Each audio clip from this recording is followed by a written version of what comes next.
Welcome to our YouTube channel. इन दिनों आप देखें तो जो इस्कंदर यम मिसाइल सिस्टम है ये काफ़ी चर्चा में बना हुआ है। तो आज हम इस्कंदर यम मिसाइल सिस्टम है उसे जानेंगे और क्या होता है इस्कंदर यम मिसाइल सिस्टम इसके बारे में जानते हैं। सबसे पहले हम जानते हैं ये क्यों चर्चा में बना रहा। आपको बता दें रूस ने बेलारूस को जो है इस्कंदर यम मिसाइल सिस्टम है उसे हस्तांतरित करने की घोषणा की, जिसके बाद जो है इस्कंदर यम मिसाइल सिस्टम चर्चा में आ गया। वही यह जो मिसाइल सिस्टम है, ये मिसाइल प्रणाली जो आप देखें तो ये अपने परमाणु और जो पारंपरिक संस्करण है उसमें बैलिस्टिक और क्रूज मिसाइल है, इन दोनों मिसाइलों का उपयोग कर सकती है। इस वजह से देखिए ये जो मिसाइल है काफ़ी चर्चा में बनी हुई है। अब हम सबसे पहले ये जान लेते हैं कि इस पार्ट में क्या क्या पढ़ेंगे। पहले हम ये जान लेते हैं, देखिए इसमें हम इस्कंदर एम मिसाइल सिस्टम उसके बारे में जानेंगे।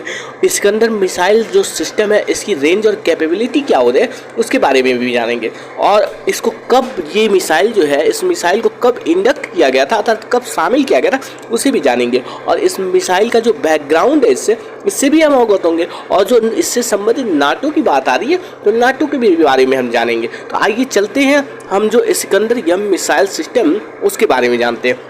आप देखिए जो कोई भी चीज़ होती है तो उसका अलग अलग नाम होता है, कुछ लोग उसका कोड नेम रखते हैं। ऐसे में जो है जो नाटो है, नाटो के द्वारा जो है इस्कंदर यम मिसाइल का एक अलग कोड नेम दिया जाता है जिसे SS-26 स्टोन नाम दिया जाता है। अर्थात नाटो जो है जो इस्कंदर यम मिसाइल प्रणाली है उसको SS-26 स्टोन नाम से बुलाती है। वहीं जो रूस है, रूस इस्कंदर यम शब्द का प्रयोग जो है ट्रांसपोर्टर इलेक्ट्रल लॉन्च सिस्टम की परिभाषित करने के लिए करता है। इसके साथ ही साथ बता दें कि उसके द्वारा जो दागी गई कम दूरी की जो शॉर्ट रेंज बैलिस्टिक मिसाइल होती है उसको भी परिभाषित करने के लिए जो है रूस ये इस्कंदर यम शब्द का प्रयोग करता है। वहीं ये जो प्रणाली है इस प्रणाली का उपयोग जो जमीन से प्रक्षेपित जो क्रूज मिसाइल होती है, जैसे में आप देख सकते हैं कि SSC-7 और SSC-8 होती है उसको फायर करने के लिए किया जाता है। आपकी जानकारी के मुताबिक हम बता दें ये जो इस्कंदर यम मिसाइल सिस्टम है इस मिसाइल सिस्टम का उपयोग जो है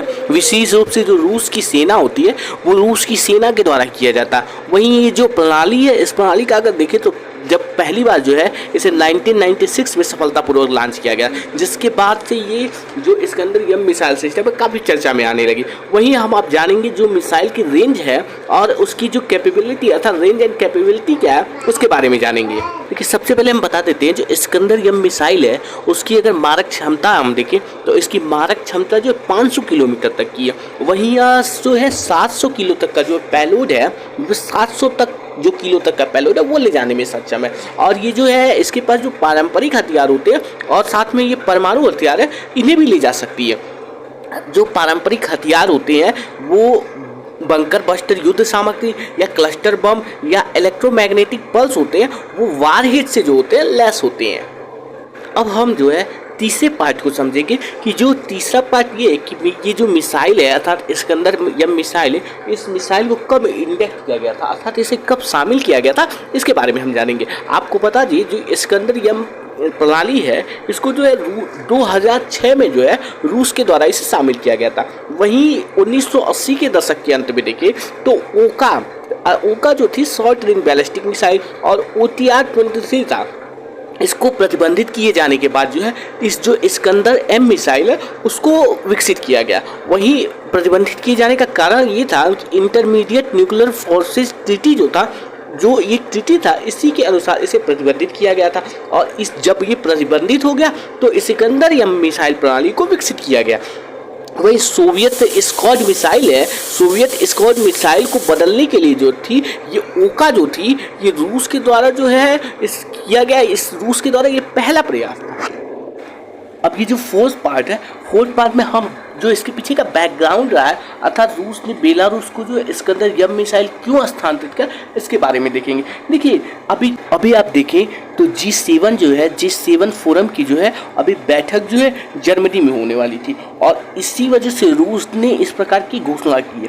कारण ये है कि ये जो पश्चिमी देश है पश्चिमी देशों को जो है चुनौती देना चाहता है, क्योंकि जो पश्चिमी देश है वो यूक्रेन के समर्थन में होते हैं। तो यूक्रेन के समर्थन के खिलाफ जो है ये पश्चिम जो देश होते हैं उन पश्चिम देश को चेतावनी देना चाहता है और चेतावनी के रूप में उसने परमाणु जो हथियार है उस परमाणु इस्कंदर यम मिसाइल की प्रयोग करना चाह रहा है। वहीं इस प्रणाली का इस्तेमाल जो है, अगर वही जो इस्कंदर एम मिसाइल सिस्टम है, इस प्रणाली का जो इस्तेमाल हम देखें तो रूस के द्वारा जो है यूरोप के खिलाफ जो अतीत में भी किया गया। 2012 में रूस ने घोषणा की कि ये जो प्रणाली है, इस प्रणाली का उपयोग जो यूरोप की जो मिसाइल सुरक्षा है, उस मिसाइल सुरक्षा को लक्षित करने के लिए भी किया जा सकता है। और यह जो मिसाइल है, इस मिसाइल का देखें तो इस मिसाइल को जो है कलिनिनग्राद रूसी एक्सक्लेव है वहाँ पर पहले से तैनात किया जा चुका है। अब यहाँ पर पहले से तैनात होने की वजह से इसका उपयोग जो है पोलैंड जो हो गया, स्वीडन हो गया और जो बाल्टिक राज्य होते हैं, उस राज्यों में नाटो बलों को जो है लक्षित करने के लिए किया जा सकता है। तो ये जो लक्षित, इन सब देशों को लक्षित, जो पश्चिमी देश हैं उनको लक्षित करने के लिए जो है रूस इस प्रकार के जो है हथकंडे अपना रहा है। अब हम जानेंगे नाटो के बारे में, जो नाटो चर्चा में बना रहा है, अर्थात नॉर्थ अटलांटिक ट्रीटी ऑर्गेनाइजेशन के बारे में। ये जो नॉर्थ अटलांटिक ट्रीटी ऑर्गेनाइजेशन है, इसमें 30 सदस्य देश होते हैं और ये 30 सदस्य देशों का एक अंतर सरकारी सैन्य गठबंधन है, जिसमें से अगर हम देखें तो 28 यूरोप के देश होते हैं और 2 इसमें जो होता है उत्तर अमेरिका के देश शामिल होते हैं। और यह जो है इसको जब द्वितीय विश्व युद्ध चल रहा था, तो द्वितीय विश्व युद्ध जब समाप्त हुआ तो समाप्त होने के बाद जो है इसे स्थापित किया गया। वहीं अगर इसे देखें तो ये उत्तर अटलांटिक जो संधि होती है, अर्थात नॉर्थ अटलांटिक ट्रीटी होती है, उसको लागू करता है। और इस जिस पर जो है 4 अप्रैल 1949 को जो है वाशिंगटन डीसी है, उस वाशिंगटन डीसी में इस पर हस्ताक्षरित किए गए थे।